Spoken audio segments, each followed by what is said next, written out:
answers as you listen. At the end of the test, you'll have 2 minutes to check your answers. Part A. In this part of the test, you'll hear 2 different extracts. In each extract, a health professional is talking to a patient. For questions 1 to 24, complete the notes with information you hear. Now look at the notes for extract 1.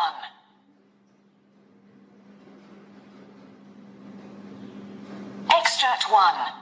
Questions 1 to 12. You hear a knee specialist talking to a new patient called Jason Riley. For questions 1 to 12, complete the notes with a word or short phrase. You now have 30 seconds to look at the notes.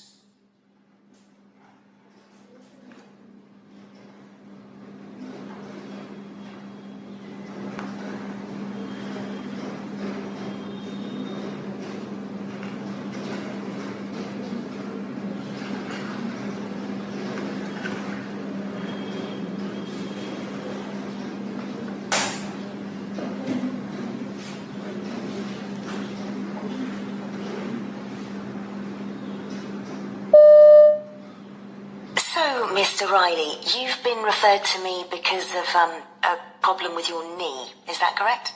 Yes, it's my right knee. It's very painful. Okay. I've got some information here from your GP who's treated you for bursitis.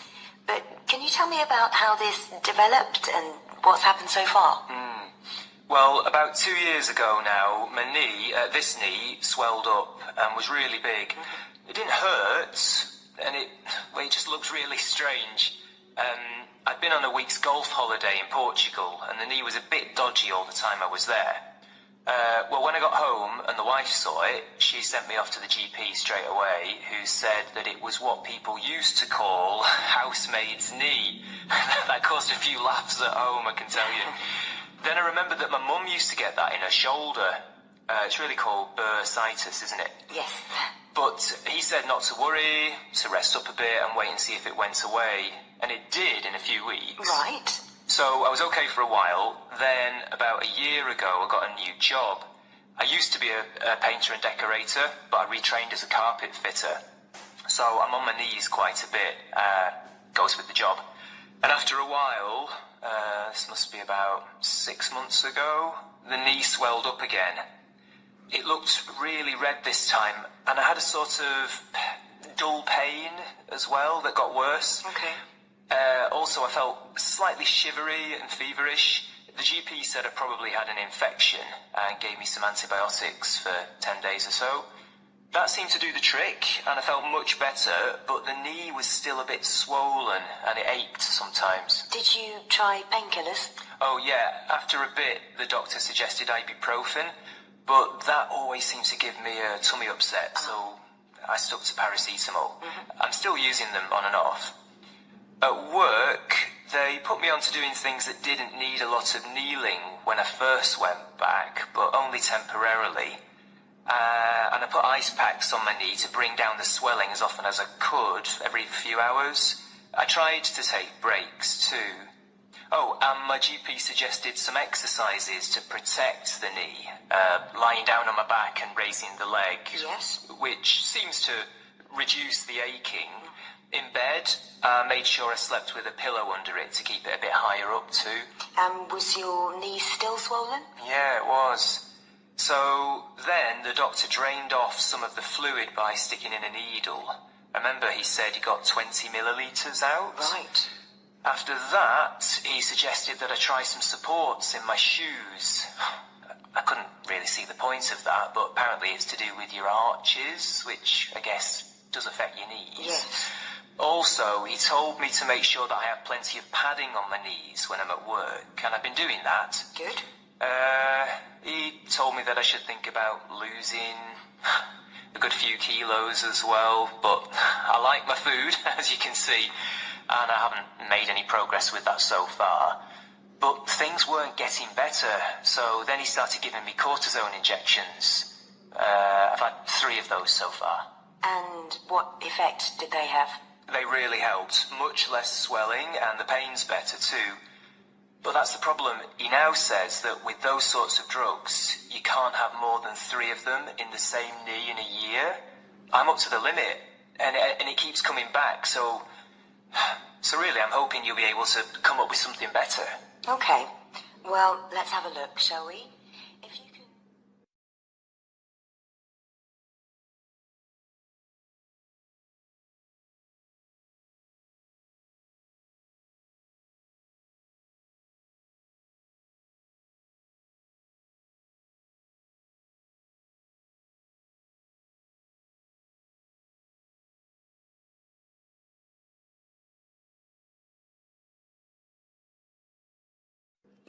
Questions 13 to 24.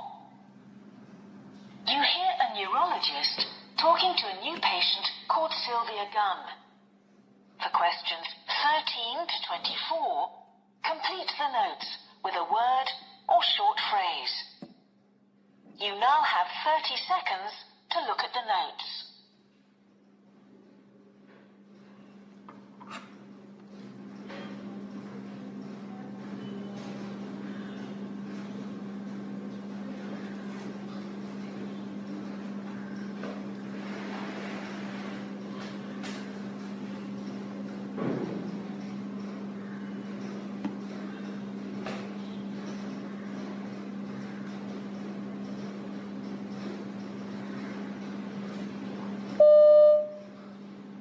Mrs. Gunn, you've been referred to me because of some pain in your face. Now, I've got some notes from your GP, but perhaps you can tell me in your own words about the pain, when it started, and what's happened since? Well, it began about 3 years back. Out of the blue, I got this terrible shooting pain in a back tooth. I've never felt anything like it before in my life. See, it was a tooth I'd had a nasty abscess on a few years before, and I assumed that it had got infected again. Anyway, I went off to the dentist as soon as I could get an appointment. So he did some x-rays, but he couldn't find anything wrong, which was very strange. Was the pain continuous, and did anything in particular trigger it? It came and went, and it lasted just a minute or so each time, but it really got bad when I brushed my teeth. I always use an electric toothbrush. They're so much better than the usual sort, but I didn't like that one little bit. I even tried to persuade the dentist to whip the tooth out there and then, because I was so sure that that was the problem. But he told me he was pretty sure there was nothing wrong with my teeth at all, and I ought to see my GP. And your GP has diagnosed trigeminal neuralgia? Well, first of all, the GP told me to try painkillers. That was to exclude things like a migraine, I think, but the pills, they didn't have any effect at all. So then he sent me off for a CT scan because he said it might be a very bad case of sinusitis. I'd had that before when I was a teenager. Or he said even nerve damage, but that was all negative too. So then after all that, the GP eventually put me on an anti-epilepsy drug, which seemed to help. I see. So how is it now? Well, the pain sometimes goes away for weeks at a time, but then it can come back a dozen times a day. Fortunately, I get a tingling feeling in my jaw when it's going to start, which I can recognize as a sign, so at least I get a bit of warning before the pain comes on properly, and I can try to find somewhere quiet to sit down.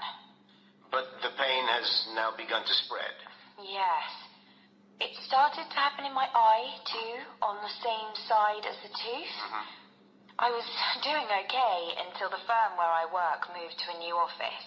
It's a lovely new building, and everything was fine at first until about 3 months ago when the weather started to improve and they turned up the air conditioning because lots of people were complaining about being too hot. That's when I started getting pains in the eye, and I'm pretty sure it's connected. But the system's the same all over the building, and it's not as if I'm sitting in a draft, so there's not much I can do about it. I've tried wearing glasses all the time, and that seemed to help a bit, at least at the beginning. And these pains in the eye, Tell me how long they last and how often you get them. It's getting worse and worse. Over the last fortnight, it's been every day and sometimes every hour, and it's really excruciating. It's getting me down, and I've started losing weight too, what with the worry and pain, and I've had to give up my yoga class, which I loved, because you never know when the pain's going to come on. And, well, that's making me feel very isolated. I really hope you can do something more for me, Doctor.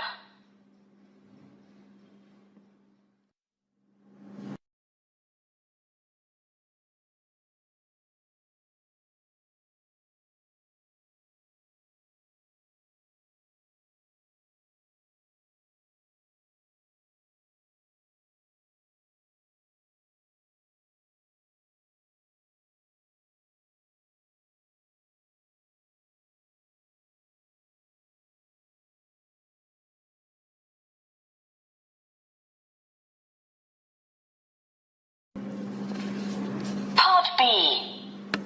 In this part of the test, you'll hear 6 different extracts.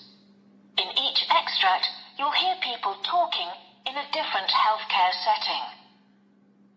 For questions 25 to 30, choose the answer A, B or C, which fits best, according to what you hear.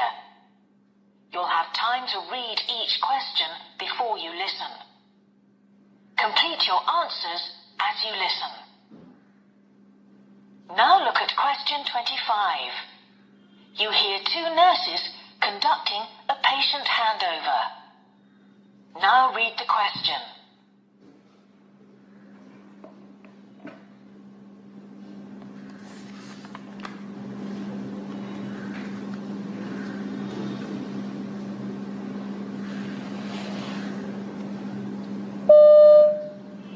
Mrs. Garner's a 73-year-old who came in because of an exacerbation of COPD. This is day 3. Today she's down for a repeat chest x-ray, and that's all booked in, and her leg dressings need to be done. She has bilateral ulcers. Oh, and you'd better chase up the report on her sputum sample. We should have had that back by now. Okay. There's a history of ischemic heart disease and type 2 diabetes, peripheral vascular disease, and peripheral neuropathy. She's been treated with IV antibiotics, steroids, and nebulizers. She's mobile with a walking frame, but gets breathless. She's down as high risk for falls. Sure. I'll continue to monitor her fluid intake and check that she sticks to the diabetic diet. Great.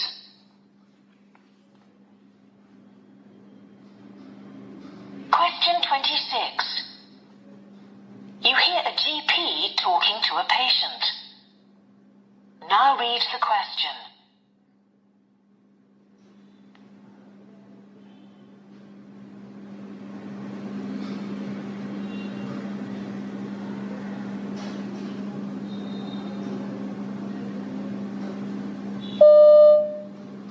So, shall we have a look at your blood test result?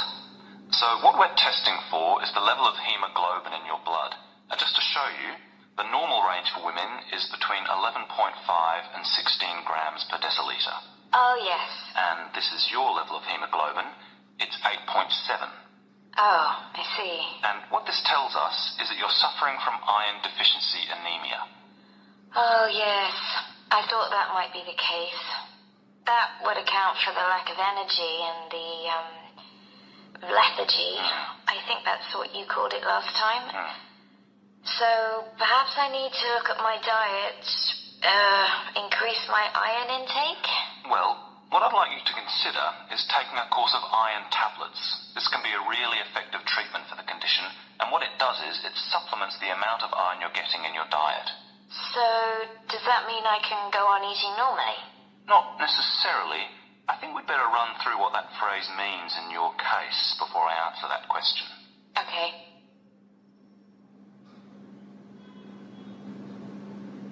Question 27. You hear a senior nurse briefing a colleague about working in the recovery room. Now read the question.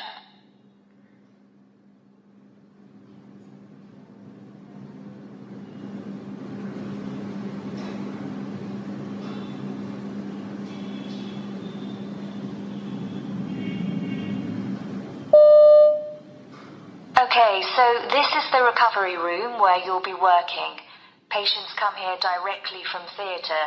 It's their first stage recovery before going back to the ward. Here we have a monitor, and on that you can see all the patient's vital signs from theatre, okay? Right.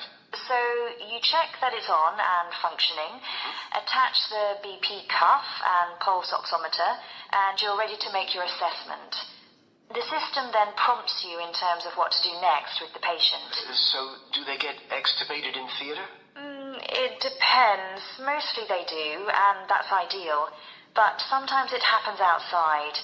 If they come out with an ET tube in place, then it's probably because the doctors want to keep it there during recovery.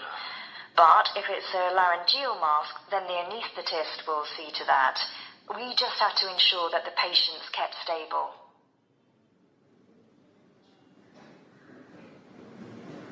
Question 28.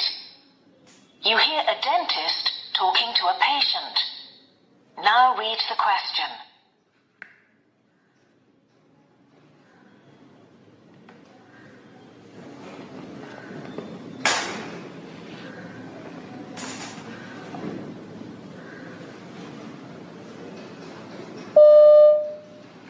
Okay, so today I'm going to prepare the tooth for the fitting of the crown, then take an impression. Oh, really? I thought I was having the tooth filled. Have I got the wrong end of the stick then? Okay, well, if you remember, last time you were here, we discussed the various options for the tooth because there's already a big filling in it that's fractured. Yeah, and I thought you said you'd be replacing the metal filling with a tooth-coloured filling made out of some sort of composite material. Oh, yes, I see. Actually, what we discussed was either a new metal filling, which may or may not stand the test of time because there's going to be a lot of stress on what's left of that tooth, or go for a tooth-coloured crown instead, which would be more robust. And is that what you quoted for in terms of the price? Oh, yes. Okay, let's go for it then.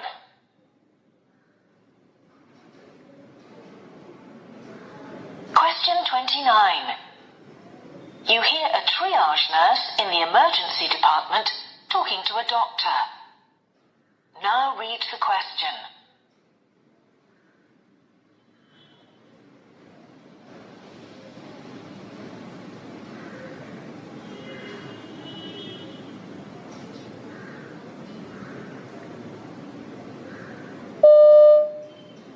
Excuse me, doctor. I'm getting concerned about one of the patients I've triaged this evening. He came in with pain in his right shoulder going down the arm, and I put him down for an ECG and blood work. But he's now saying he feels feverish, and he's asking me how long it's going to be before you can see him. I see. How long's he been waiting? Around half an hour.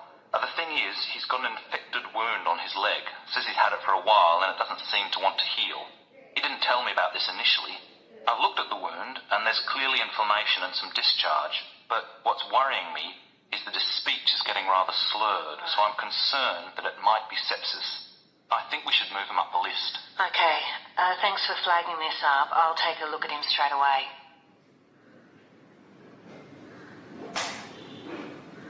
Question 30. You hear an eye surgeon briefing some new staff at the eye clinic. Now read the question.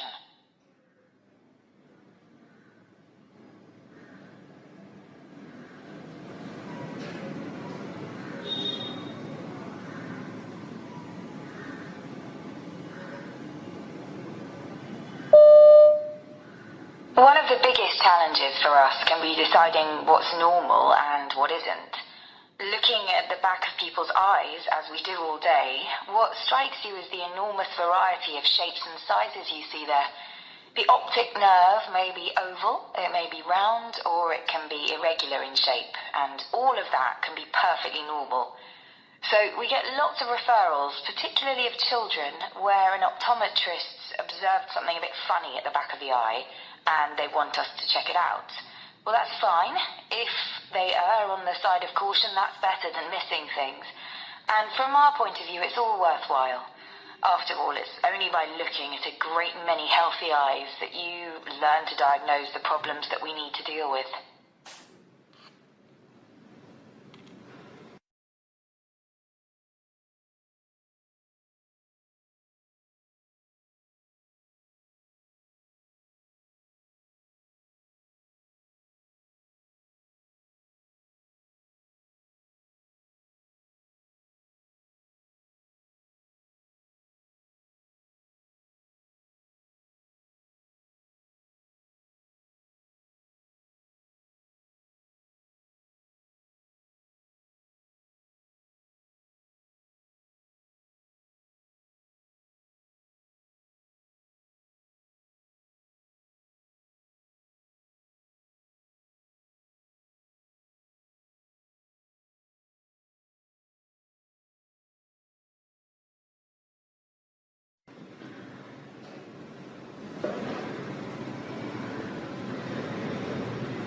is the end of Part B.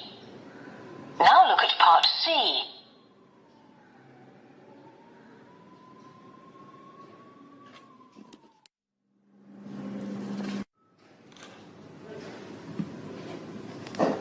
Part C. In this part of the test, you'll hear two different extracts. In each extract, you'll hear health professionals talking about aspects of their work. For questions 31 to 42, choose the answer A, B or C, which fits best according to what you hear. Complete your answers as you listen. Now look at Extract 1. Extract 1, questions 31 to 36.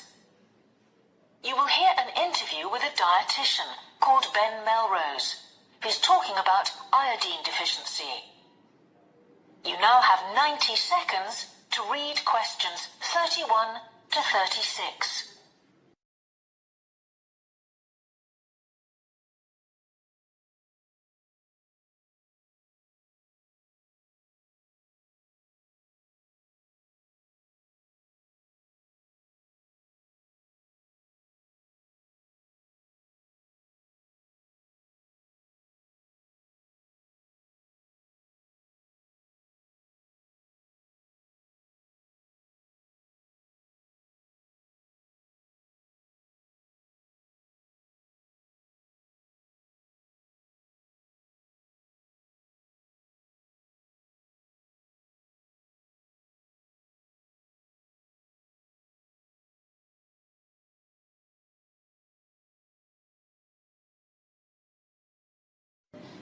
My guest today is a dietitian called Ben Melrose, and today we're going to be talking about iodine deficiency and some of the medical consequences of that.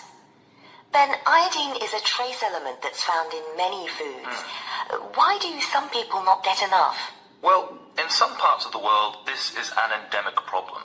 And it's not a question of dietary choice. We get iodine from various sources, like there's iodine in eggs and dairy foods. But by far the biggest source is the ocean.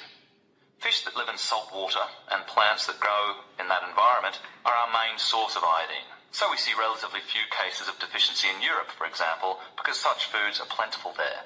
But elsewhere, typically in the middle of large continents, it's a different story. There, people simply don't have access to sources of natural iodine. Obviously, poorer people in those regions are most likely to suffer deficiencies, but everyone's affected to some degree. And the consequences of iodine deficiency can be quite serious, I imagine. Yes, classic symptoms are things like muscular weakness, not being able to focus on the task in hand, and also a tendency to feel cold, even in hot weather. But the most widely reported symptom is actually a feeling of constant tiredness. Of course, there are tests that can determine the level of iodine in the body, and 150 micrograms is regarded as the minimum daily intake needed to avoid symptoms. And there are related conditions. A typical one is an enlarged thyroid, what's often called a goiter. So you've worked in South America, Ben, where I think it's quite common to see patients with a goiter. That's right. The case of one of my own patients illustrates this very well. Let's call her Mirabelle. Mirabelle's a middle-aged woman whose home is high up in the Andes Mountains. She lived in Europe for a number of years, where she enjoyed a varied diet and good health. When she and her husband went back to their native country, however, they returned to a remote region and tended to revert to the local cuisine, which is lacking in iodine. As they hadn't suffered any of the symptoms of iodine deficiency before they left for Europe, they didn't feel any particular need to worry about their diet now. But I believe she developed a goiter. Well, what happened was she started to have problems sleeping. She'd wake up in the middle of the night with discomfort in her legs, and then she started to get a sore throat. At first she assumed it was flu, but the symptoms persisted. Then one day she noticed a slight swelling on her neck. At first she couldn't believe it. The family were eating lots of river fish and fruit, so a diet that was healthy enough in many ways, but crucially lacking in iodine. Knowing this, she'd been taking multivitamins since her return, so was initially skeptical until a test confirmed that this was the cause. So were you able to help Mirabelle? I was able to work out a diet for Mirabelle that made the most of the natural sources of iodine that were available to her. I also encouraged her to eat Brazil nuts. These are a good source of selenium, which actually helps the body to absorb the traces of iodine which are present in other foods. Oh. I also advised her to steer clear of certain processed foods, like bread made with flour improver, because these actually impede the body's ability to absorb iodine. I left it up to her whether or not she continued with the multivitamins. So, what conclusions do you draw from Mirabelle's case? What it made me think was that millions of people on this planet must be existing on the brink of iodine deficiency, and that's a cause for concern. Like Mirabelle, when you're young, the body can cope, but this takes its toll with time. Another thought I had was, did Mirabelle become more susceptible to the effects of iodine deficiency as a result of the iodine-rich diet she'd enjoyed in Europe? I couldn't say, but that certainly seems to warrant further study.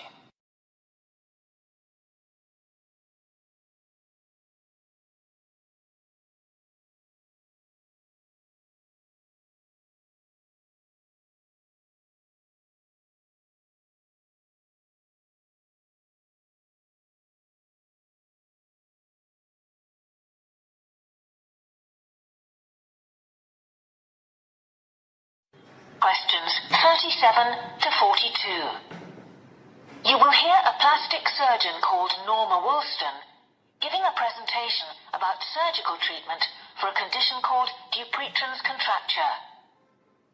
You now have 90 seconds to read questions 37 to 42.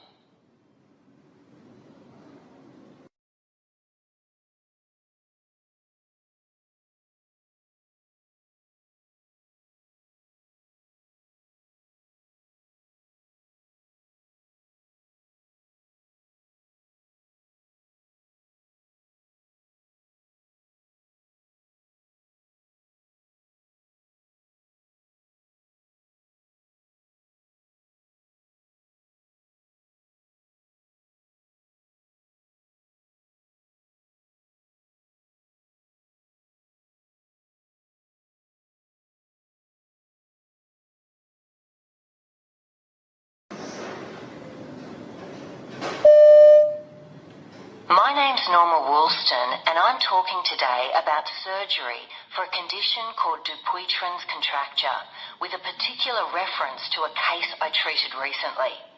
Dupuytren was first described by a French physician of that name in 1834. It's a condition in which one finger becomes increasingly bent in a flexed position. The first sign is a formation of small hard nodules in the palm of the hand, but early diagnosis is relatively unusual because there is no associated discomfort. In its early stages, the condition may respond to steroid injections and physical therapy, but this doesn't necessarily halt its progression. The affected finger often becomes increasingly bent and can no longer be straightened. But patients tend to present with the condition only when manual dexterity is compromised, by which time surgical intervention is indicated.